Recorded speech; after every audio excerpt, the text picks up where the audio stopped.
Magandang umaga po sa inyo lahat. Kagaganda naman ng inyong mga ngiti. At ngayong umaga, tayo ay nagdiriwang ng isa sa mga well-celebrated event no, pagdating ng Mayo, ang Mother's Day. Pwede bang tumayo ang lahat ng nanay? Ang hindi tumayo, kayo din, tamaan kayo ng kidlat. Yan, kagagandang mga nanay. So, Happy Mother's Day po sa inyong lahat. Upo na po kayo. So, mothers are beautiful. Hindi po ba? They are God's gift to each one of us, and they are precious in the sight of God. In the Bible, women are described in many ways. Some are called nurturing mothers. Meron din tinatawag na woman of noble character. At sa Proverbs chapter 31, virtuous woman. Meron ding mga teaching mother at comforting mother. However, the Bible does not or did not cover the reality that there were some evil women. Merong tinatawag na quarrelsome wife. Taas lang yung kamay kung sino man itong mga dinidescribe dito. Wicked mother who influenced their sons to be wicked kings. A cannibal mother in the book of 2 Kings who in her madness ate her own son.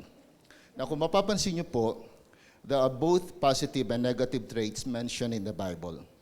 At ang pagkakaiba lamang ay nakasalalay sa kanilang relasyon sa ating Panginoong Diyos.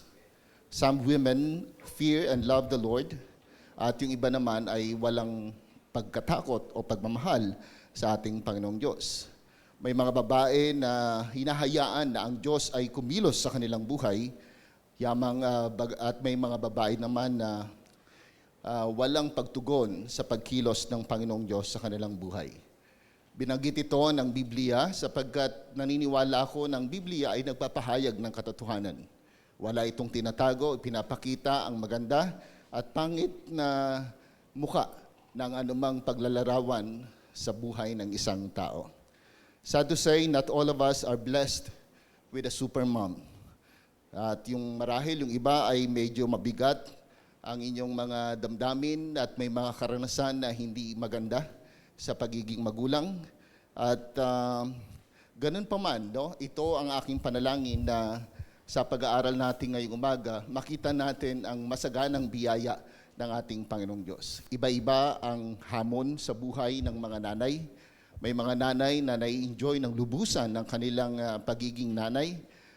Maraming mga factors at may mga nanay na kung saan ay talagang nandoon ang pagluha.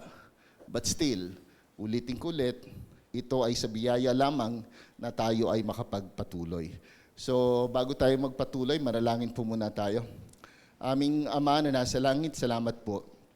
Salamat sa inyong biyaya, sa inyong habag, na kami ay inyong kinatagpo at magsama-sama sa lugar na ito upang sumamba at magpuri sa iyong dakilang pangalan, and at the same time, mag-aral po ng iyong buhay na salita.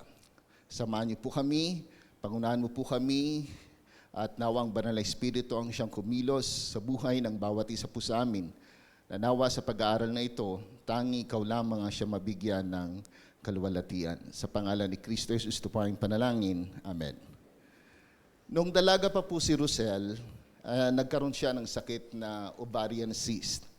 Hindi ko alam kung familiar lang lahat, pero ako nabasa ko lang din to. Dahil dito, marami yung nagsasabi na mahihirapan na siyang manganak. In fact, may mga nagsasabi nga na baka hindi na yan manganak, no? Subalit sa biyaya ng Panginoong Diyos, kami ay pinagkalooban niya ng 3 mabubuti, maganda at gwapo, at higit sa lahat, no, matatalinong mga anak. Mabuti na lang, no? At isa sa mga tawag namin sa kanila nung sila ay mga bata pa, G, Ge, at Geya. Ang ibig sabihin ng G ay grace, referring to charis, at Ge, grace extended, because we do not expect na magkaroon ng baby, pero sinundan pa. That is why Ge, no? At nung dumating si Geya, grace extended again. We named our children's Grace, lahat sila. Charis, na Greek word ng salitang grace. Si Gege ay wala kaming makita. Mahirap na mapangalanan ng grace, mahirap din pangalanan ng charis. So nag-isip kami ng mga character sa Bible na nagpapakita ng biyaya ng Panginoong Diyos. Si Apostle John na hindi nakaranas ng, sabi nga, namatay ng normal. At gano'n din naman si Elijah na hindi nakaranas ng kamatayan. Kaya John Elijah. At sa madaling salita, lahat ng aming mga anak, we consider them na grace ng Panginoon sa amin. As we celebrate the Mother's Day today, I want to focus on God's grace to the mothers. Indeed, mula sa pagbuo ng sanggol, sa sinapupunan ng mga nanay, hanggang sa pagsilang, sa pagpapalaki ng mga bata, at actually hanggang sa mag-asawa yan. Nandun yung joy ng mga magulang, lalo na ng mga nanay, pag may apo na. Di ba, Lola? Mga lola. Iba talaga yung kanilang kasiyahan. Si Rosel po ay hindi perpektong nanay, definitely, But I can say with all my heart that she's one of the best mothers for me. Sayang, wala rito eh. And I believe, ganun din sa aking mga anak. Marami siyang magagandang katangian, pero marami rin pong kahinaan si Rosel. Isa nga doon sa mga kahinaan ni Rosel, hindi siya marunong pumili ng asawa. So anyway, the reason why I'm using Rosel as part of my introduction is to emphasize the grace of God. Dahil yung kwento ng aming pagsasama ay punong-puno ng biyaya lamang ng ating Panginoong Diyos. So this morning, let us dwell on God's Word at tingnan natin yung biyaya ng Panginoong Diyos sa mga magulang. Ulitin ko ulit, iba-iba ang bukha, iba-iba ang hamon, iba-iba ang eksperyensya ng bawat nanay. May mga nanay na masasabi nating kakaiba yung kasiyahan na dulot ng kanyang pagiging nanay at meron mga nanay na punong-puno ng hamon. So, badit lahat ay nangangailangan ng biyaya ng Panginoong Diyos. So, 5 karakter yung pag-aaralan natin ngayong umaga. So, number 1 is God's grace sa mga nanay na malungkot. So, paano ba to? God's grace gives mother the joy of motherhood. So, I'm referring to Sarah.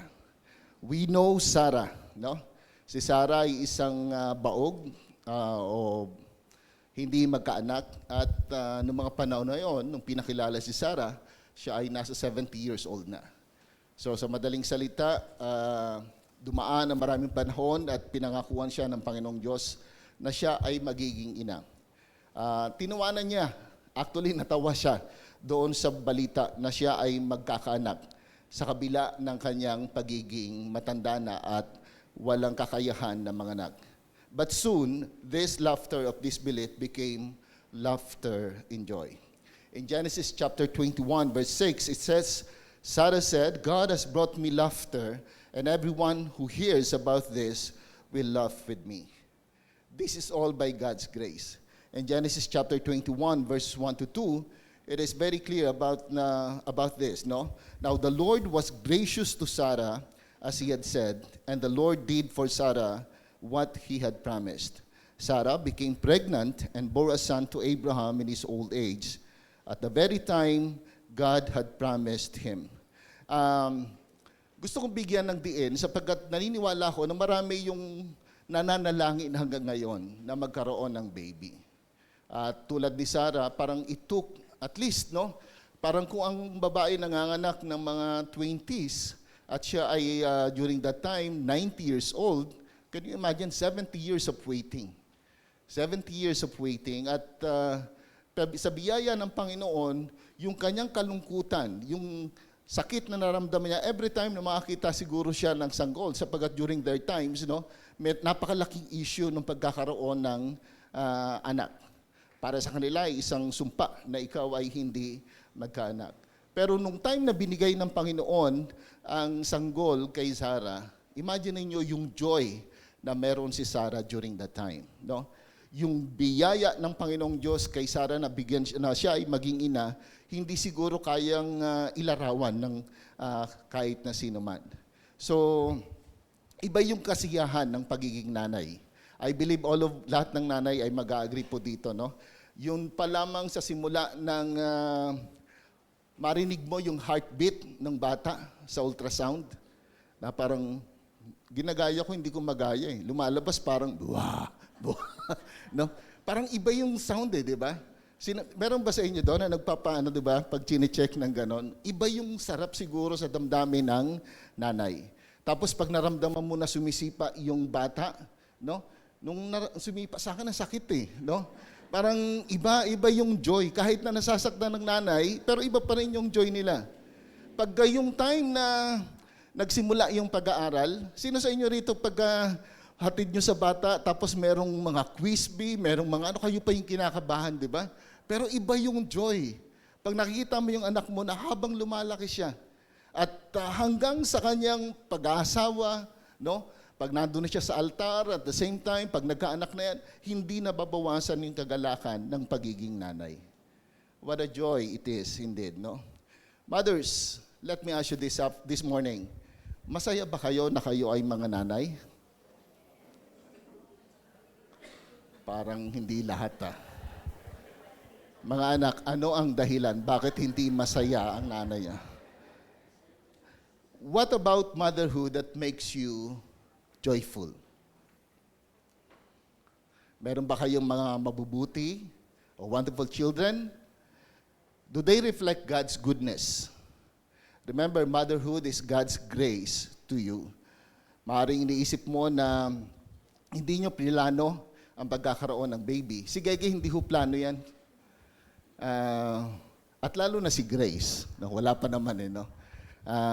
Ewan ko, parang ano yata to eh. Ano ba to? Wala ba ritong MTRCB? Wala. So, sabi ko kay Rosel, save ka ba? Save? Sabi niya, matagal na akong save. Ayun, nabuo si Grace. No? Tinatanong ko kung save pala yung pagkakarinig niya. No? So, sa madaling salita, may mga anak na hindi natin plano. Pero still, yan ay plano ng ating Panginoong Diyos. Ano man ang dahilan, hindi magbabago na nasa Diyos ang desisyon kung tayo ay bibigyan ng mga anak. Remember the word of Jacob to Rachel? Sabi niya, ang Diyos ay nagsasara at nagbubukas ng sinapupunan ng isang babae. That's why we can only be thankful and credit to God all that we enjoy about motherhood. Hindi mo pwedeng sabihin na hindi, talagang pinag-isipan namin lahat ito. Dahil kung ayaw ng Panginoon na tayo bigyan ng anak, hindi tayo magkakaroon. No? This also calls na maging prayerful tayo para sa mga couples na humihingi rin sa Diyos ng ganitong blessing. Sa halip na magbitiw tayo ng mga salitang, wala pa ba kayong baby? Ang tagal na, di ba? Kailan ba kayo magkaka-baby? Naranasan po ito ni Rosel. At hindi natin alam kung gaano kasakit para dun sa mga nananalangin, nag-aasam na magkaroon ng baby, yung mga ganong bitaw nating salita. Maring walang mali sa atin, pero iba yung dating dun sa mga babae na nagnanais na magkaroon din ng sanggol o sarili nilang sanggol. Kaya nga po, ingat po tayo. Kasi baka hindi natin alam, no? Mas lalo nating pinabibigat yung damdamin ng mga kapatiran natin o kakilala natin na nagnanais din na magkaroon ng anak. Sa halip, siguro mas maganda, yayain natin sila na manalangin. Ipag-pray na sila ay biyayaan din ng ating Panginoong Diyos. Sabi ko nga, naranasan namin ito. Dahil parang ang tukso iba no? Nung time na nandito kami sa Alpha Baptist Church, si Rosel gustong-gusto niya na magka-baby. Pero hindi pa rin kami nagkaka-baby. Ang problema, parang nanunukso, ang daming nabubuntis, no? Yung asawa ni Jeff, tapos yung mga... So pagdating ng gabi, umiiyak yung asawa ko, sabi ko, ba't ka umiiyak? Sabi niya, gusto kong magka-baby. Sabi ko, wala akong magagawa. Kahit anong gawin natin, kung isasara ng Panginoong Diyos, wala tayong magagawa. Pero during that time, nagpray ako ng gusto. Sabi ko, Lord, please, kung kami ay magiging mabuting magulang, kahit isa lang po, bigyan nyo kami. And by God's grace, binigyan kami, hindi lang isa, 3. No? Kila Abi, ilan na sa inyo na? No, kulang pa, di ba? Marami pa, no? So, the point is this, no? Be careful sa pagbitaw ng salita. Dahil hindi natin alam kung ano yung sakit na naidudulot nito sa mga babae na nagnanais din na magkaroon ng kanilang sariling anak. Now, alam naman nating lahat na hindi sa lahat ng pagkakataon ay masaya or joyful ang pagiging ina. May mga pagkakataon na ramdam natin ang bigat ng responsibilidad na nakaakibat sa kanilang mga balikat. May mga pagkakataon din na nakikita natin ang kanilang mga luha, lalo na kapag nakikita nila na napapariwara ang kanilang mga anak. Minsan nararamdaman din natin yung kanilang mga galit at tampo kapag dumarating yung mga panahon na matitigas ang ulo ng kanilang mga anak at walang paggalang at respeto sa kanila. Ganun pa man, madaling mawala yung lahat ng lungkot at sakit na kanilang nararamdaman at napapalitan ito ng ibang kasiyahan sa simpleng yakap at halik lamang ng kanilang mga anak. Sa mga anak, this Mother's Day, no? Hindi ko alam kung anong relasyon, kung ano yung sitwasyon na meron kayo ngayon sa inyong tahanan. Pero sana maintindihan nyo na minsan, halik lang at yakap ang inihintay ni nanay. Paglapit lamang sa kanya at parang nabubura yung lahat ng sama ng loob. Ulitin ko ulit, iba-ibang sitwasyon ng mga nanay na maaring narito ngayon. Yung iba ay puno ng kagalakan, ang kanilang pagiging magulang, bagamat may iba na puno naman ng dalamhati. Dahil nga sa mga bagay o gawi na nagnanakaw ng kanilang kasiyahan. Maaring ito ay kakulungan, problema sa mga anak, pagod at iba pa. Ano man yung dahilan ng kawalan ng kagalakan sa puso ng mga nanay na narito ngayon, you can definitely go to God of all grace. This is my point this morning. Yes, iba-iba ang sitwasyon, iba-ibang hamon, but we have the God, the Father, the friend, no, na pwede nating lapitan, na sagana yung biyaya upang tayo ay magkaroon ng tunay na kagalakan. Ang tunay na kagalakan ay hindi nakabase lamang sa sitwasyon. Ito ay nakabase sa Diyos na sumasa atin at sa pagtalima natin sa biyaya na ibinibigay niya sa bawat sa atin. And may the Lord fill your heart with joy in your motherhood. Second is, God's grace restores mother's ugly past. I'm referring to Bathsheba. In 1 Kings chapter 2, verse 19, when Bathsheba went to King Solomon to speak to him for Adonijah, the king stood up to meet her, bowed down to her, and sat down on his throne. Look at this. He had a throne brought for the king's mother, and she sat down at his right hand. Most of us, if not all of us, know Bathsheba. We had an idea what kind of woman she was before she became the mother of King Solomon. Napansin ko lang, no? Pag nabanggit yung pangalang Bathsheba, di ba? Hindi maalis yung kasalanan nila ni King David. Tapos napansin ko rin, yung pangalan ni Bathsheba, tingnan nyo yung simula na salita niya. Bathsheba, no? Parang tamang-tama, ano? Di ba? So every time na makikita yung pangalan ni Bathsheba, merong yung mga hindi nakakuha, tanungin nyo na lang po ako mamaya. No? Meron talagang nakapaloob na pangyayari na kung saan, no? Parang maalala natin na, hindi maganda yung pagsisimula ni Bathsheba. Nabuntis siya ni King David at para hindi lumabas yung kasalanan na ginawa ni King David, ay pinilit niya itong pagtakpan to the point na mamatay o ipapatay niya si Uriah. At dumating yung time na namatay si Uriah, kinuha niya si Bathsheba as if siya yung hero. No? Parang inalagaan niya yung isang babae na nangangailangan. Pero dahil nga hindi natuwa ang Panginoong Diyos sa kanyang ginawa, namatay yung kanilang unang baby. So, the start was not good. It was ugly.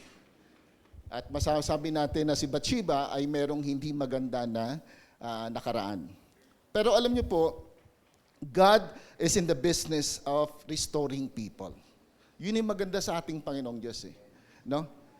Pwede siyang magbigay ng bagong puso sa bawat isa po sa atin. He can make us a new creature. No? He can transform people and become conformed to the image of His Son. from glory to glory, sabi nga ni Apostle Paul, God is changing us. Hindi ko alam kung ano yung nakaraan na meron ka. Hindi ko alam kung gaano kapangit yung nakaraan na meron ka. Pero bilang ina, nandoon yung biyaya ng Panginoong Diyos. At yung pangit na nakaraan, pwedeng ayusin ng Panginoon. At pwede kanyang gamitin sa hindi kayang ipaliwanag ng limitadong isipan. In 1 Kings chapter 2 verse 19, sabi diyan, his son elevated Bathsheba. She was given a throne. In Matthew chapter 1 verse 6, Bathsheba was even part of the genealogy of the Lord Jesus Christ. Yung genealogy, yung listahan ng mga pangalan ng pinagmulan ni King David.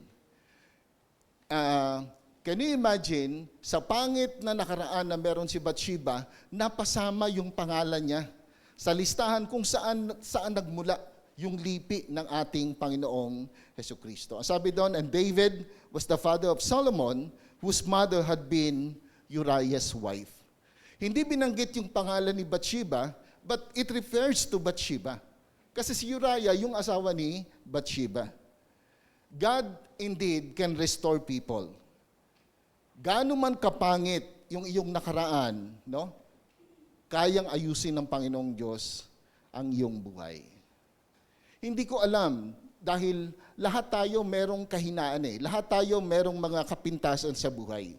Maring hindi ganun kaganda yung iyong nakaraan bago ka naging magulang o bago nung ikaw ay naging magulang na, pero ang maganda sa Panginoong Diyos, hindi ka niya susukuan. Patuloy at patuloy siyang kikilos sa iyong buhay upang ayusin kung ano man yung pangit na nangyari sa nakaraan at bigyan ka ngayon ng isang maliwanag na kinabukasan. Yun yung Diyos na tumawag sa iyo. Yun yung Diyos na nagbibigay ng tunay na biyaya na kailangan ng bawat isa po sa atin. Have you ever felt unworthy bilang nanay? Parang hindi ako karapat-dapat, parang iniisip mo na yung buhay mo ay parang basura. At tuwing babalikan mo ang nakaraan mo, parang hindi mo mapigilan na tingnan mo yung sarili mo na napakababa. Pero ulitin ko ulit, lapit tayo sa Diyos na puno ng biyaya. Sapagkat pwede niyang gawin na napakaganda ang napakapangit mong kinabukasan. Napakapangit mong nakaraan.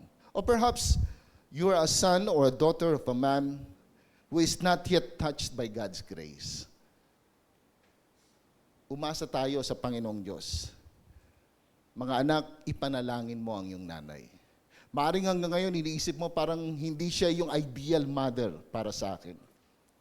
Ang pinaka-the best na magagawa natin is ipanalangin siya. Kumilos ang Panginoong Diyos sa kanyang buhay at siya ay baguhin ng ating Panginoong Diyos. Sapagkat ulitin ko ulit, walang imposible sa Panginoon. Gaano man kapangit ang nakaraan, pwedeng ayusin, pagandahin ng ating Panginoong Diyos. O siguro ikaw yung klase ng nanay na parang gusto mo nang sumuko sa dami ng hamon ng buhay. Pero kung tayo ilalapit sa Panginoong Diyos, ulitin ko ulit, pwede niyang ayusin ang ating buhay. Now, balikan natin sandali yung ginawa ni King Solomon kay Bathsheba. Sabi diyan, when Bathsheba went to the King Solomon to speak to him for Adonijah, the king stood up to meet her, bowed down to her, and sat down on his throne.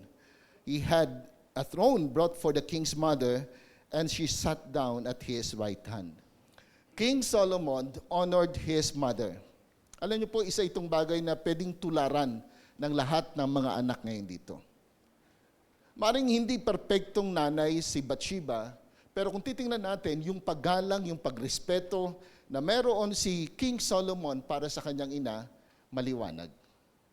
Minsan, yung pagrespeto natin, tinitingnan natin na, taka muna, dapat ba siyang irespeto? Tama, may mga ganang pagkakataon. Pero wag niyong kakalimutan na ang command sa Bible is, children, honor your parents. Walang kondisyon. Ang tanging sinasabi niya is parangalan, igalang, irespeto, sundin ang mga magulang. At yung utos na yon, merong kalinsabay na pangako. At ang inyong buhay ay lalawig. Sa translation ng NIV, mas maganda and you will enjoy long life. So sa madaling salita, yes, maring hindi ganun kaganda ang buhay ng iyong nanay, pero bilang anak, kinakailangan natin siyang irespeto. Kinakailangan natin siyang igalang. At sabi rito, he stood up to meet her. Nung dumating yung Queen Mother, tumayo si King Solomon. He bowed down to her. He elevated his mother to authority by giving a throne for his mother. And I believe he took time to listen to his mother, even if it was about the political move of Adonijah. What is my point? Mga anak, how do you behave when your mom enters the house? Siguro galing siya sa trabaho, siguro nanggaling sa palengke. Tumatayo ba kayo para gumalang o magbigay galang? Siguro ngayon hindi na yung ginagawa, bihira na lang yung magawa. Pero nung panahon nila Kuya Chito, ang panahon po namin, pag dumarating ang magulang, tayo kagad. Sa lubong, mano. No? Bilang pagrespeto na dumating na yung authority sa loob ng tahanan. O siguro baliktarin natin. Pag dumarating ba kayo sa inyong tahanan, kayo ba ay nagbibigay galang sa inyong mga magulang? Binabati niyo ba yung nanay niyo? Minsan nagugulat na lang yung, nandiyan ka na pala. Di ba? Kasi nung dumating ka, pumasok ka lang, diretso ka sa kwarto, wala kang pakialam. Pero look at King Solomon. In spite of his position as king of Israel, parang sabi natin, nire-respeto, ginagalang ng maraming tao, pero pagdating sa nanay niya, nandun yung kanyang pagrespeto. Yung paggalang. Maraming mga nanay, yun yung angal nila eh. Kaya na sila nasasaktan kasi parang ang feeling nila, walang respeto, walang paggalang, walang pakialam yung kanilang mga anak. So kaya maganda na tularan natin yung halimbawa ni King Solomon. Si King Solomon, in-honor niya yung kanyang nanay. Ang tanong, tayo ba in-honor natin ang ating mga nanay? Meron ba kayong panahon para makinig sa inyong mga nanay? Look at King Solomon. Sabi diyan, when Bathsheba went to King Solomon to speak for him, for Adonijah. So ibig sabihin, nakikinig si King Solomon. Ano bang concern mo, ma'am? Tayo ba nakikinig din sa ating mga nanay? Alam ko na maraming nanay medyo talagang nakakarindi rin, no? Nakakarindi rin parang nakakasawa din yung, pero still, bilang pagbibigay respeto, we had to listen to them. Yung mga nanay, pagising yan. Sino rito yung pagising pa lang sa umaga, boses na ni nanay yung, di ba, gumagano na, no? Lalo na pag Sunday, bumangon na kayo, Sunday ngayon, magsisimba tayo, di ba? Tapos sasabihin yan, alas 6 na, mag-alas 9 na. Yung pagtingin mo, alas 7 pa lang, di ba? Alas 9, parang nawala yata sa, Pero still, no? Ginagawa nila yung bagay na yon dahil mahal nila tayo, meron silang gustong i-drive na maganda sa bawat sa atin. Kaya yung respeto, paggalang, kailangan natin. Kami, we're so blessed sa aming mga anak. Si Caris ay matanda na rin yan, 28 na yata yung aking panganay. Pero yan ay nagpapaalam pa, no? Nagsasabi, no? So, ibig sabihin, si Grace, no, from time to time, nagte-text, nangangamusta. Isang pagpapahayag ng pagrespeto at paggalang natin sa magulang, yung ipaalam natin ano yung nangyayari sa buhay natin. So, kamusta mga anak? Aware pa ba yung mga magulang nyo sa nangyayari sa buhay nyo? O wala nang pakialamanan? Kasi kaya mo na yung buhay mo. Pero look at this, King Solomon as a king still honor his mother. I hope and pray, hindi lang ngayong Mother's Day natin may pakita yung paggalang o pagbibigay respeto sa ating mga nanay or mga magulang. Take the example of King Solomon, the man who says, "Hear my son, your father's instruction, and do not forsake your mother's teaching. Indeed, they are a graceful wreath to your head and ornaments about your neck." Children, alam ko maraming mga bata ngayon matatalino magagaling talaga, ibang mag-isip. Pero alam nyo ba na iba yung kasiyahan ng mga nanay o ng mga magulang kapag lumalapit kayo sa kanila at humihingi ng advice? Minsan nga yung advice na hinihingi mo sa kanila, minsan parang alanganin na rin pero still, they enjoy, no? They love na marinig yung kanilang anak na humihingi pa rin ng gabay sa kanila. Gayahin natin si King Solomon. And going back to the life of Bathsheba, I hope and pray na makita natin kung paanong naging gracious ang Panginoon sa kanyang buhay. Ulitin ko ulit, maring hindi maganda ang yung nakaraan, pero yun ang maganda sa Panginoong Diyos laging merong bagong simula. Tapos na ang nakaraan, merong panimula at yung biyaya niya ay lubos niyang ipagkakalob sa iyo upang makapamuhay ng may kayusan sa kinabukasan. So God indeed restore people, no matter how ugly her past must have been. So, thirdly, God's grace allows impossible things to happen. Do you believe that? Parang dalawa lang yung naniniwala, no? Naniniwala ba kayo na kayang gawin ng Panginoong Diyos ang mga imposibleng bagay? Si Hannah, no? In 1 Samuel chapter 1, makikita natin yung buhay ni Hannah. Nasa kanyang matinding despair, no? Siya ay humihingi ng anak sa ating Panginoong Diyos. Hindi masaya yung sitwasyon na meron si Hannah sapagkat sinarado ng Panginoong Diyos yung kanyang sinapupunan. Because the Lord had closed Hannah's womb, her rival kept provoking her in order to irritate her. No? Hindi ka na nga magkaanak, tapos mayroon pang bully na kasama ka, napakahirap talaga ng kanyang buhay. Di ba? And sabi doon, whenever Hannah went up to the house of the Lord, her rival provoked her till she wept and would not eat. Parang noon pa man pala, may mga bully ng tao Di ba? Yung parang, hindi mag-aanak, parang ganun, no?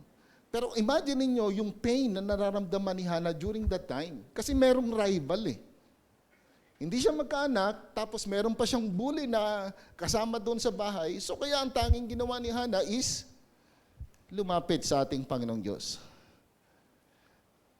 Mga nanay, sabi nga natin kanina, yung life, sabi nila, merong mga masasayang panahon, merong mga panahon na talagang malungkot.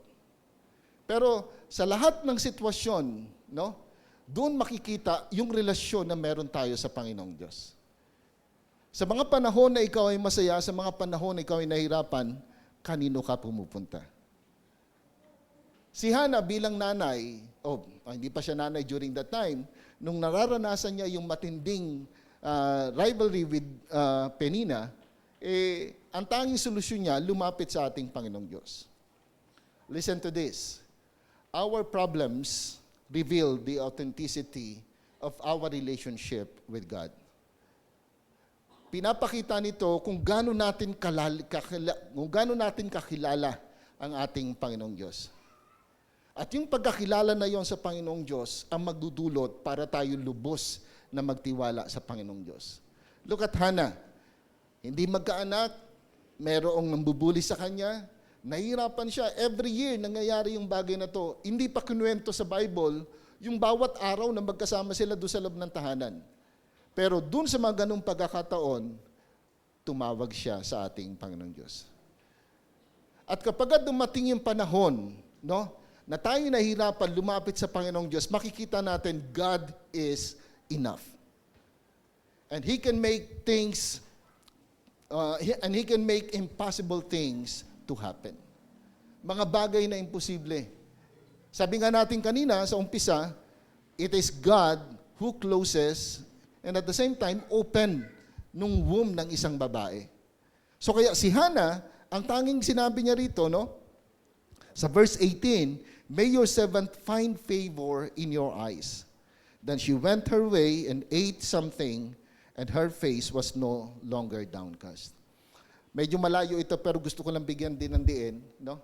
Parang Nahihirapan ka ba ngayon sa iyong buhay? Lalo na sa mga nanay po natin. May mga challenges po ba?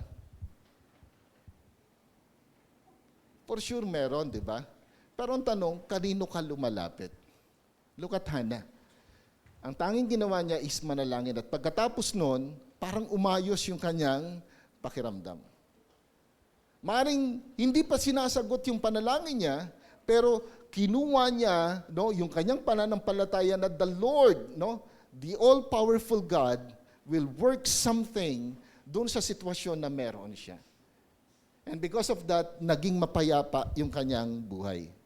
Look at verse 19. Sabi dito, early the next morning, they arose and worshipped before the Lord, and then went back to their home at Ramah. Elkanah made love to his wife Hannah, and look at this, and the Lord remembered Hannah. So in the course of time, Hannah became pregnant and gave birth to a son. She named him Samuel, saying, because I asked the Lord for him. Wala imposible, di ba? Imposible sa paningin ng tao, pero hindi imposible sa ating Panginoong Diyos. Kapag dumarating tayo sa sitwasyon na parang wala tayong kakayahan, tandaan natin, meron tayong Diyos na puno ng habag at biyaya na pwede nating lapitan. Wait and see.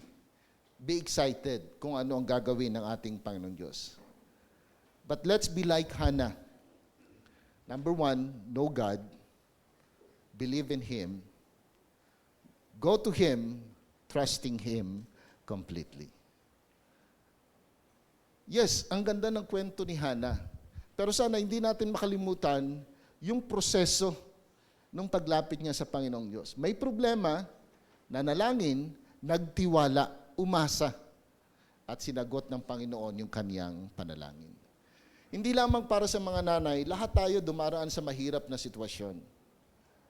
Hindi ko alam kung anong klaseng problema meron ka ngayon. Baka patungkol yan sa iyong trabaho. Baka patungkol yan sa iyong relasyon, o sa pangangailangan mo sa araw-araw. Bakit hindi mo subukang lumapit sa ating Panginoong Diyos? At yung mga bagay na imposible, mamamanga ka kung paanong gagawing posible ng ating Panginoong Diyos. Katulad sa kaso ni Hannah. So God's grace, sabi nga natin, ginagawa niyang posible ang mga bagay na imposible. Allows impossible things to happen. And fourthly, parang ang bilis sabi ko 5 lang. God's grace carries mothers through difficult times. Ito ay makikita natin sa buhay na itong widow of Zarephath. In 1 Kings chapter 17 verses 7 to 16, ito yung story patungkol dito sa balo ng Zarephath, kung saan ay nangunguwa ng mga kahoy para nang sa ganon ay makapagluto siya ng kanilang huling hapunan. Dahil wala na silang makain. Dahil during that time, nung panahon ni, ito ay nangyari nung panahon na ang namumuno sa Israel ay si King Ahaz. At during that time, sobrang sama ni, hindi si Ahaz pala, Ahab pala.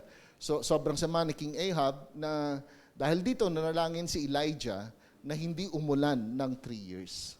So, merong famine na nagaganap, merong tagtuyot na nagaganap. At imagine niyo kung gaano kahirap para sa kalagayan ng babaeng ito na makita yung paghihirap ng kanyang anak. Ako naniniwala na isang bagay na mahirapan ang nanay para sa sarili niya. Di ba? Pero isang bagay din na makita niyang nahihirapan yung kanyang anak. Agree po ba kayo dyan? At isang bagay na magutom ang nanay. Ang nanay nga, willing nga yung hindi kumain eh. Pero may mga nanay na kinakain lahat, no? Pero may mga karamihan ng nanay, yung isusubo niya na lang, di ba binibigay pa yan sa anak niya? Pero imagine mo ito ngayon na sitwasyon na makita niya na yung anak niya walang makain. Last week, meron akong interview na sinamahan. Isa sa mga tanong niya sa akin, dumating ba yung time, Pastor, na ikaw ay nag-isip na umalis sa ministry? Sabi ko sa kanya, meron isang beses nung nagsisimula ako sa ministry. Yung iba sa inyo alam na tong kwento na to eh. So, attend ako ng ARC, merong parang training yata nun. Sinama ko si Caris dahil wala namang maiwan sa bahay. So, si Caris, napakabait na bata niya, buti na lang, no? Nagmana sa nanay niya. Hindi yan humihingi ng pagkain. Hindi rin yan basta nangunguha. Alam mo, merong pagkain, ilagay mo yun sa mesa, nakaupo lang yan, mag-aantay lang yan. So, ganun siya kabait na bata, no? At nung time na yon, habang nasa biyahe kami, first time na nagsabi yung anak ko na, Papa, nagugutom ako. Ang problema, wala akong ibang pera kundi pamasahe lang.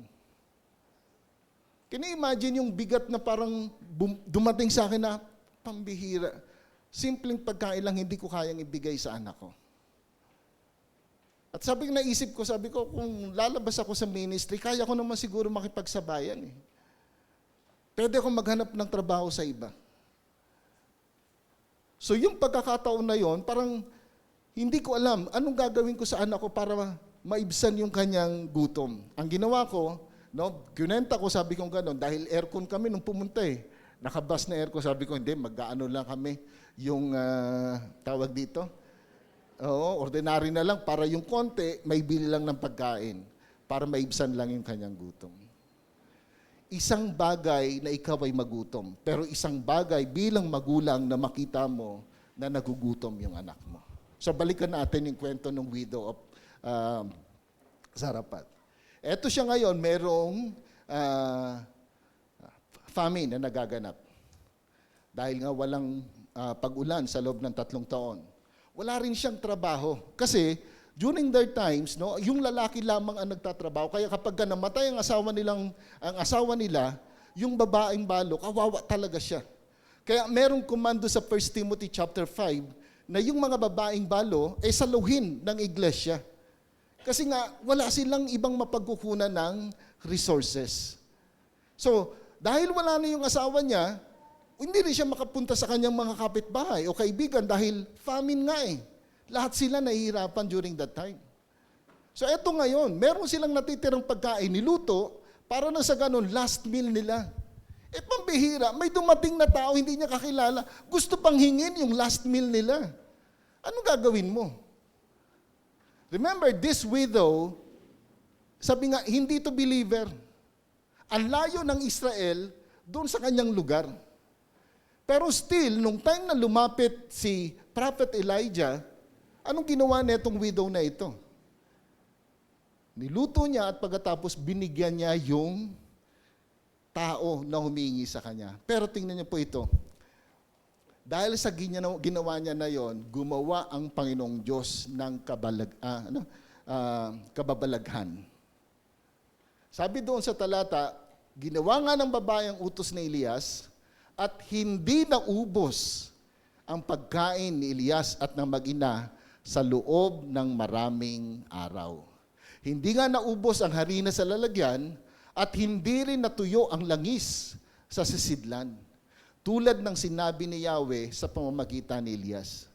Pag binalikan natin yung kwento niyan, ang sabi ng babae, eto nga eh, no? Dahil nung sinabi ni Elias, ni Prophet Elijah na ipaghanda mo ako, ipagluto mo ako ng makakain, sabi niya, eto nga, naghahanda ako magluto para sa huli naming pagkain at pagkatapos nito, mamamatay na kami. Pero nung time na siya ay nakinig, pinaniwalaan yung salita ng tao ng Panginoong Diyos, sabi doon, hindi na ubos yung kanilang pagkain. Mothers, sa ating lahat, hindi natin alam kung paano magpuprovide ang Panginoong Diyos sa pang-araw-araw nating pangangailangan. At ang masarap nito, nung tinawag ka ng Panginoon bilang maging ina, kasama dyan yung provision ng Panginoong Diyos. Mamamangha ka sa biyaya at habag ng ating Panginoong Diyos. Yes, in God's grace, He would send His sufficient provision in marvelous ways. Sa buhay namin ni Rosel, 30 years na po kami. So, ganun kabait yung asawa ko na tumagal siya ng 30 years. Ganun siya ka-prayerful, no? At doon sa 30 years na yon, I could say with all my heart, God indeed, no? Pag nag-provide siya sa pangangailangan mo, mamamangha ka. Ang daming pagkakataon na hindi mo akalain kung paano siya magpo-provide. Mothers, hindi ko alam kung anong klaseng pangangailangan meron kayo ngayon. Salamat, bakasyon na. Wala nang pasok. Medyo bawas na yung baon. Pero yung pang-araw-araw ng pangangailangan, yung mga bills, dagdag pa natin na ang taas ng inflation rate, 7.5, ibig sabihin, ganun nakababa ngayon yung piso mo, bumaba ng 7.5% yung value niya. So lalong pahirap ng pahirap. Pero meron tayong Diyos na pwedeng tawagan, na punong-puno ng biyaya. At mamamangha ka sa pagkilos ng ating Panginoong Diyos. Kaya itong tao na to, sabi diyan, siya ay tugtungo, ginawa niya kung ano sinabi ni Elijah at namangha siya sa provision ng ating Panginoong Diyos. Pero isa sa kapansin-pansin dito sa babaeng ito, yung paniniwala niya sa salita na binitawan sa kanya. Tingnan niyo yung sabi doon sa verse 15. She went away, o ginawa nga ng babaeng utos ni Elias, at hindi naubos ang pagkain ni Elias at nang mag-ina sa loob ng maraming araw. Parang wala yata doon yung hinahanap ko. Sa English, sa verse 16, sabi niya, for the jar of flour was not used up, and the jug of oil did not run dry, in keeping with the word of the Lord spoken by Elijah. Pinanghawakan niya yung salita ng Panginoong Diyos. Mothers, no? Maraming hamon sa buhay, pero kanino ka kumakapit? Ano ang kinakapitan mo? Salita ng kapitbahay, salita ng kaibigan, o salita ng Diyos na buhay? Ilan lang sa mga pangako ng Panginoong Diyos na pwede nating panghawakan? Philippians chapter 4, verse 19. Ano sabi doon? But my God will meet all your needs according to the riches of His glory in Christ Jesus. Pero yan, promise na yan, ang sarap yakapin eh. Pero wag niyo kalimutan, may premise yan doon sa nauna. Ang premise niyan is pag tumulong tayo sa gawain ng Panginoon, our God will supply all our needs. Then, Matthew 6:33, ano sabi doon? Pwedeng pakibasa po?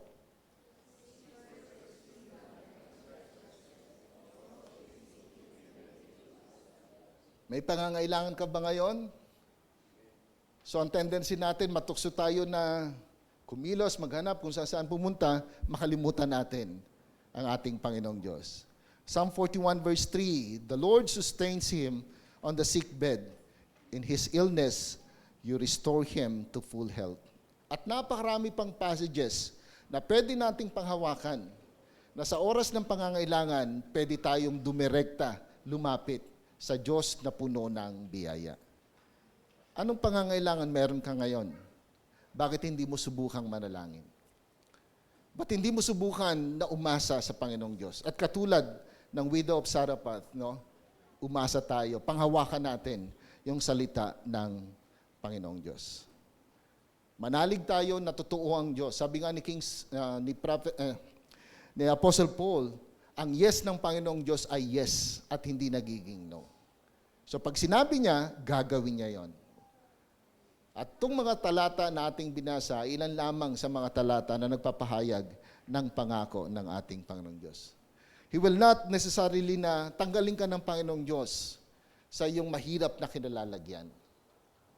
Pero gagawa siya ng hindi kayang arukin na pag-iisip ng tao upang makita natin yung kapangyarihan niya at yung biyaya niya na sagana anumang sitwasyon meron po tayo.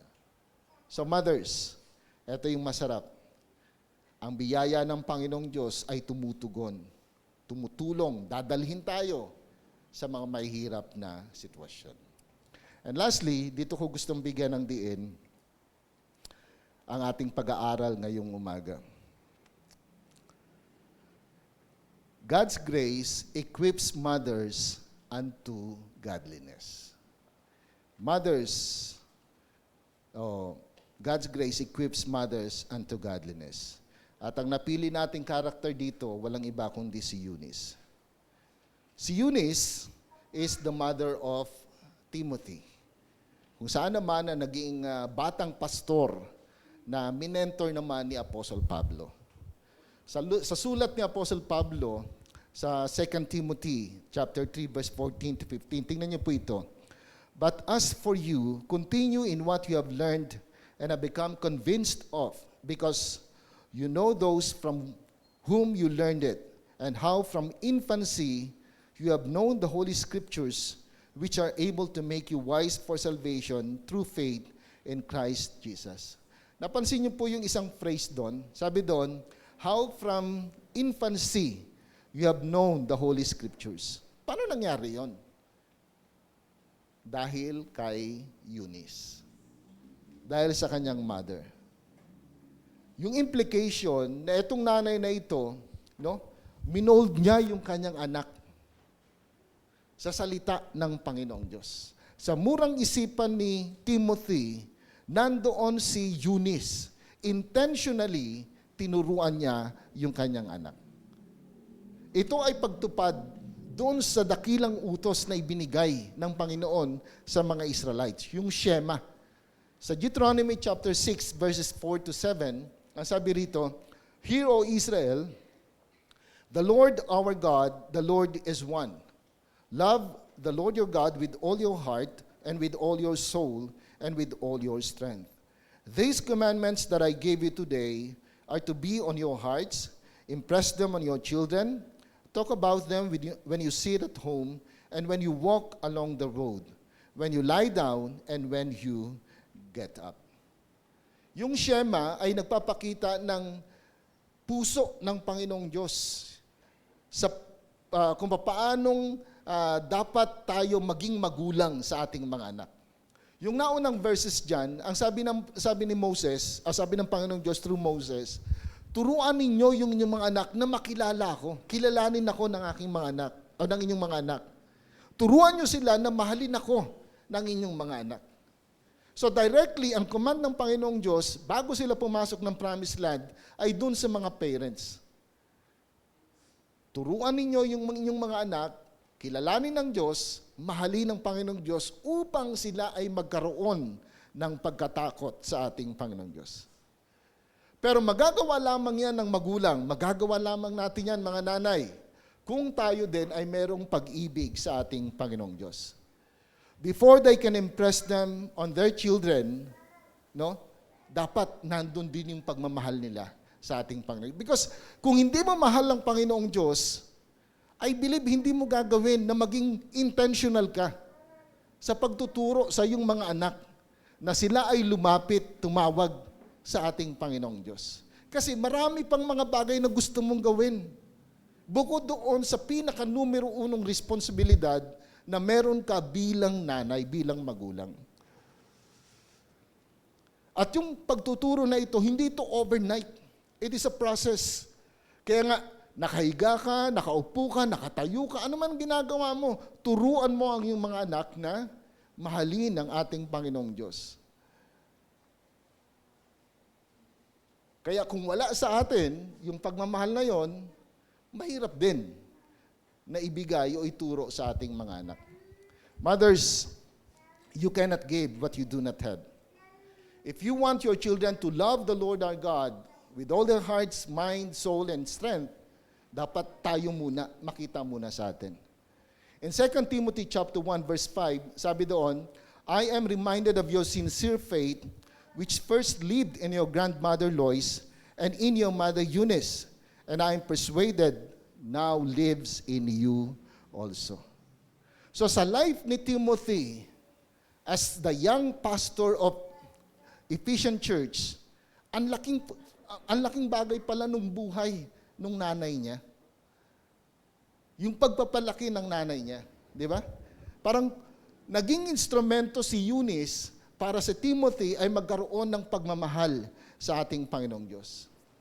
I believe this passage speaks of discipleship inside the home. Mga nanay, ang dami kayong pwedeng ibigay sa inyong mga anak. But I hope hindi nyo makalimutan yung pinakamahalaga. Ang maipakilala ang buhay na Diyos at turuan silang mahalin ang ating Panginoong Diyos. Nakakalungkot lang dahil maraming mga magulang willing na mag-invest para ma-develop yung kanilang anak para sa kinabukasan ng kanilang anak. May mga pagkakataon na i-enroll natin sila sa pinakamaganda, kung kaya ng budget, di ba? Sa pinakamagandang school. Tama ba? Gagawin natin ang lahat. Papag-aralin natin ng piano, papag-aralin natin ng music, sa sports, ipapasok natin, lahat gagawin natin. Willing tayong mag-invest sa maraming bagay, pero hindi sa salita ng Panginoon. At pag napariwara yung anak natin, sasabihin natin, bakit siya napariwara? Tsaka tayo magsisisi, no? Bakit lumayo yung anak natin sa ating Panginoong Diyos?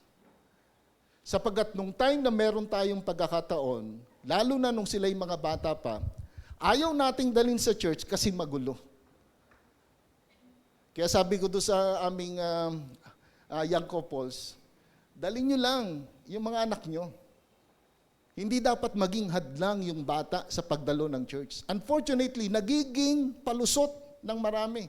O siguro yung iba dahil nahihiya. Pero kailan ka, ano ang mas nakakahiya? Yung mapariwara ang anak mo, pagtanda niya dahil malayo siya sa Panginoon? O dahil naggugulo dito, tumatakbo sa church? Kaya nga si Rayleigh kanina dito, tumatakbo eh. Gusto kong sipain eh, kaya lang nando si Sam eh. No? But the truth is this, no? Mahalaga bilang mga magulang na mula sa pagkabata, dinadala natin yung mga anak natin. Yung mga anak ko po, hindi sa pagmamalaki, no? Ako, I believe, isa sa mga factors kung bakit naging mga musically lovers o inclined yung mga bata na yan, dahil sa church. Naalala nyo, Ate Henya, nung nagpa-practice tayo ng choir, bata pa si Caris, ang tagapag-alaga kayo, di ba? Si Mami Valdez, ang dami niya, nagpapalit-palitan sila, no? Sabi nga sa akin ni Beg, ewan ko naalala niya pa, parang naunahan pa ni Caris yung mga magiging anak ko, no? Pero hindi ba, let's say, parang hindi mo dapat pigilin yung mga anak mo. Kung medyo may mga pagkakataon na yes, parang nakakahiya, pero tandaan mo, nagbibuild ka ng buhay. Yung paglapit mo, o yung decision mo na ilapit sila sa Panginoon, napakalaking bagay. At kapag ang magulang, no, pinili niya na umabsent sa gawain ng Panginoong Diyos kaysa sa mamasyal kung saan, o kaysa merong gagawin na ibang mga activities, unconsciously, nagbibigay tayo ng mensahe sa mga anak natin, hindi importante ang pagsamba sa Diyos. At pag dadating ang panahon, yung mga anak natin, wala na rin silang interest na pumunta sa church. Kasi hindi naman importante. At minsan magtatanong tayo, no, pipilit natin, magtataka tayo, bakit gano'n na naging ugali nila? Kasi unconsciously, tayo yung nagturo sa kanila. Mas pinahalagahan natin ang ibang bagay kaysa doon sa pinakamahalagang bagay para sa kanila. Huwag niyo akong mamaliin. Ako man, gusto ko rin mag-invest sa mga anak ko. Kaya nga, at age of 4, tinuruan na yan magpiano yung mga bata na yan. Pero ang lagi kong pakiusap sa kanila, saan man sila saan man sila makarating, anuman ang maabot nila, huwag silang lalayo sa ating Panginoong Diyos. Anumang meron sila, gamitin nila para sa Panginoon. Mga nanay, napakalaking factor magbuhay mo sa paghubog ng karakter ng iyong anak. Sapagkat yung totoo, kayo yung mas maraming panahon para sa inyong mga anak. Bagamat ngayon sa hirap ng buhay, may mga nanay na kinakailangan pang magtrabaho, pagdating ng bahay, magluluto pa, maghahanda pa ng kung ano-ano. Kaya siguro magandang paalala din mga nanay, ay mga anak, yung ibang mga gawain, kayo na yung sumalo. Para na sa ganun, si nanay may time na mag-aral ng Bible, manalangin, and at the same time, no, mapatibay yung buhay pananampalataya. At mga nanay, yes, ulitin ko ulit, walang masama na ipaghanda yung kinabukasan ng mga anak natin. Pero huwag niyong kalilimutan yung pinakamahalaga. Relasyon nila sa Panginoon. Sa Bible, pag pinag-usapan yung true success, ang ganda po nito, pakibuksan na inyong Bible sa 1 Samuel chapter 18, verse 14.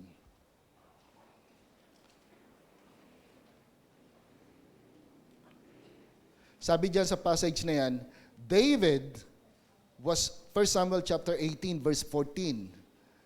David was prospering in all his ways. Bakit daw?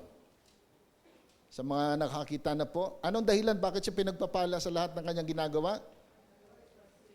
And the Lord was with him. He was prosperous, not because of his talent or skill, but because the Lord was with him. Sa ibang translation, ang ginamit niyan is, in everything King David did, he had great success because the Lord was with them, or with him. So, nanay, ganun din mga tatay. Sino bang magulang ang hindi nagnais na maging successful ang anak niya? Di ba? Lahat tayo gusto yan eh. At dahil sa kagustuhan natin, nakalimutan natin yung tunay na nagbibigay ng success sa buhay. Maaring maging mayaman ng anak mo, sabihin na natin, masagana ang buhay niya, pero kung mawawala yung kanyang kaluluwa, anong saysay?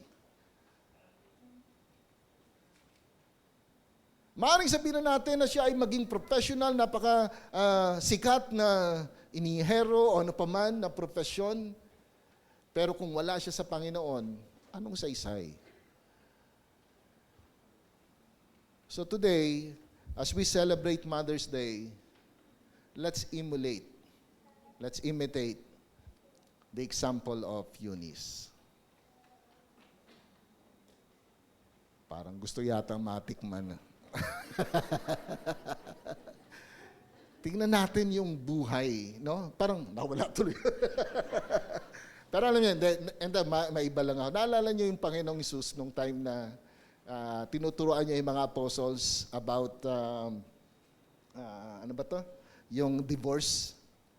Matthew chapter, Mark 13, no? Parang, seryoso yung usapan eh. Tapos nagdatingan yung mga nanay, di ba? May mga dalang bata.